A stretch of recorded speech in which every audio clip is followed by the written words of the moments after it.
جی سامعین، آپ کا اپنا قاری حاضر ہے ابن صفی کی عمران سیریز کی 16ویں کتاب خون کے پیاسے کی نئی ایپیسوڈ کے ساتھ۔ مجھے امید ہے کہ آپ یقیناً اردو ادب کی اس منفرد تخلیق سے لطف اندوز ہو رہے ہوں گے۔ اگر آپ نے اس سے پہلے والی ایپیسوڈز نہیں سنی تو ہمارے چینل کی پلے لسٹ میں جائیں اور پچھلی تمام ایپیسوڈ سنیں اور اپنے لطف کو دوبالا کریں۔ آئیے سنتے ہیں عمران سیریز کی نئی ایپیسوڈ۔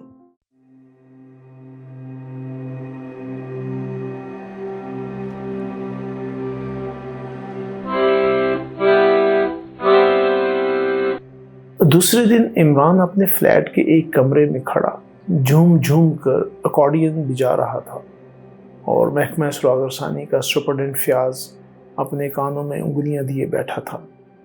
اکارڈین اس کے شدید ترین احتجاج کے باوجود بھی بجتا ہی رہتا، لیکن اس دوران میں سلیمان دوپہر کا کھانا میز پر لگانے لگا اور عمران نے گلے سے اکارڈین اتار کر ایک طرف رکھتے ہوئے فیاض سے کہا، میں اسے اپنی انتہائی بدقسمتی سمجھوں گا اگر دوپہر کا کھانا میرے ساتھ ہی کھاؤ۔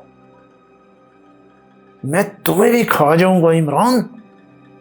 فیاض دانت پیستا ہوا اٹھا اور کھانے کی میز پر جم گیا۔ کچھ دیر تک خاموشی سے کھانا کھاتے رہنے کے بعد عمران سلیمان کی طرف مڑ کر بولا، ابے یہ کیا ہے؟ مچھلی صاحب، الو بناتا ہے؟ مچھلی تو چپٹی ہوتی ہے۔ چپٹی تو ہے، میں نے آج تک چوکور مچھلی نہیں دیکھی۔ عمران نے غصیلے لہجے میں کہا، اس کی دم کہاں ہے؟ سر کہاں ہے؟ قتلے ہیں جناب۔ ابے پھر وہی قتلے؟ عمران میز پر ہاتھ مار کر دھاڑا، کتنی بار منع کیا ہے، ابے مجھے قتلے والی مچھلی اچھی نہیں لگتی، مسلم پکایا کر، سفنے نکالے بغیر، دم سمیت، پٹھے کے الو۔ آپ کچھ بھول رہے ہیں صاحب۔ کیا بھول رہا ہوں؟ آج خاموشی سے کھانا کھانے کا دن ہے، ابے تو پہلے کیوں نہیں بتایا تھا؟ فیاض نے کچھ کہنا چاہا مگر عمران نے ہونٹوں پر انگلی رکھ کر اسے خاموش رہنے کا اشارہ کیا اور پھر کھانے میں مشغول ہو گیا۔ جاؤ، فیاض نے سلیمان سے کہا، جب ضرورت ہوگی بلا لیں گے۔ سلیمان چلا گیا۔ مجھے بتاؤ وہ کون لوگ ہیں جو تمہیں مار ڈالنا چاہتے ہیں؟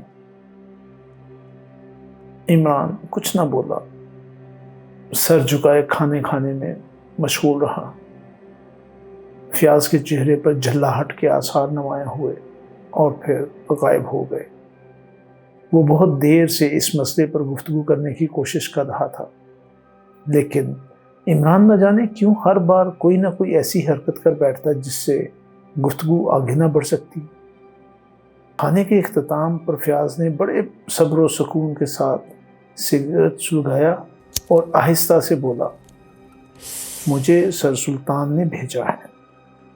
تمہیں ہنری ہفٹن نے بھیجا ہو، لیکن میں اس سلسلے میں کیا کر سکتا ہوں؟ اگر کچھ لوگ مجھے مار ڈالنا ہی چاہتے ہیں تو میں مجبور ہوں، مر جاؤں گا۔ سنا ہے اس طرح مرنے والے شہید کہلاتے ہیں۔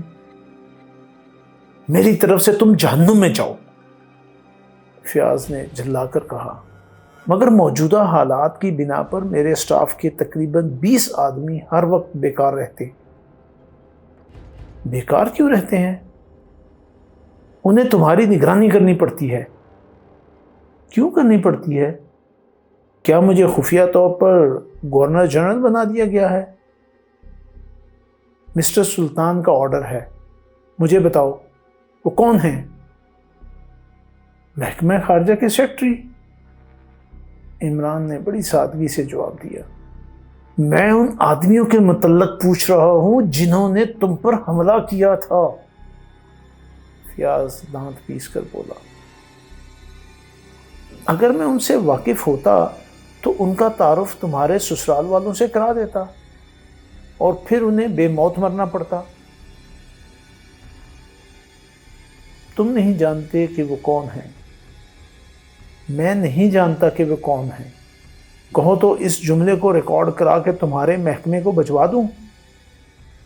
فیاض چند لمحے کچھ سوچتا رہا، پھر برا سا منہ بنا کر بولا، یہ تو میں بھی جانتا ہوں کہ تمہارا انجام بہت دردناک ہوگا۔ جانتے ہو نا؟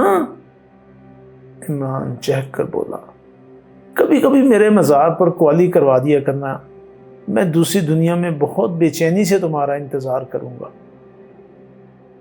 فیاض حیرت سے اسے دیکھتا رہا۔ سپر فیاض؟ عمران نے کچھ دیر بعد بہت سنجیدگی سے پوچھا، کیا تمہارے آدمی میری حفاظت کر رہے ہیں؟ 1 2 نہیں 20 آدمی اس عمارت کے گرد و پیش چھپے ہوئے ہیں۔ عمران نے اٹھ کر میز سے ایکارڈین اٹھایا اور اسے گردن میں لٹکاتے ہوئے دستانوں میں ہاتھ ڈال دیے۔ دوسرے ہی لمحے میں اس کی کرخت آواز کمرے میں گونجنے لگی۔ فیاض کو پھر غصہ آ گیا، لیکن وہ خاموش ہی رہا۔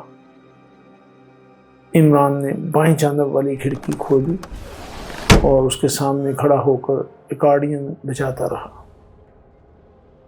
کھڑکی کے دروازے 2 حصوں میں منقسم تھے، اس نے صرف نیچے کے پٹ کھولے تھے۔ دفتن ایکارڈین خاموش ہو گیا اور اس کے دونوں حصے ایک دوسرے سے جا ملے۔